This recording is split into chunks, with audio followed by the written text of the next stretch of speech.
Hi friends, మీకు ఈ video నచ్చితే లైక్ చేయండి, సబ్స్క్రైబ్ చేయండి. ధాన్యలక్ష్మి ఇంట్లో ఉన్న వాళ్ళ దగ్గరికి వచ్చి నా కొడుకుకి రావాల్సిన ఆస్తి సగభాగం నా కొడుకుకి ఇచ్చేయండి, లేదంటే నేను ఏం చేస్తానో నాకే తెలియదు అని చెప్పేసి అంటుంది. ఆ మాటలు వినగానే ఇంట్లో ఉన్న వాళ్ళందరూ ఒక్కసారిగా షాక్ అయిపోతూ ఉంటారు.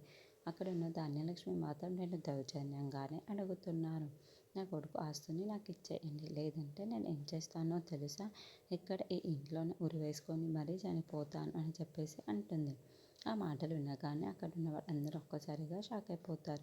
ఏంటి ధాన్యలక్ష్మి, నువ్వేం మాట్లాడుతున్నావు అని చెప్పేసి అడుగుతారు.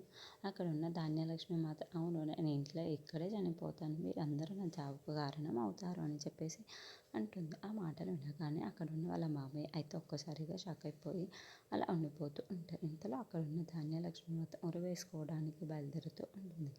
తనని ఆపడానికి ఇంట్లో వాళ్ళందరూ ట్రై చేస్తూ ఉంటారు. నువ్వు ఆగు ధాన్యలక్ష్మి, ఏం చేస్తున్నావు అని చెప్పేసి అందరు అడుగుతూ ఉంటారు.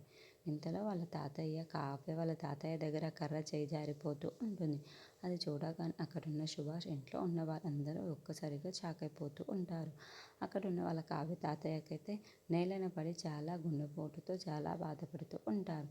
అది చూడగానే ఇంట్లో వాళ్ళందరూ చాలా కంగారుగా మామయ్య, తాతయ్య అని చెప్పేసి అందరూ అక్కడికి వస్తారు. అది చూసిన వాళ్ళందరూ చాలా కంగారు పడిపోతూ ఉంటారు.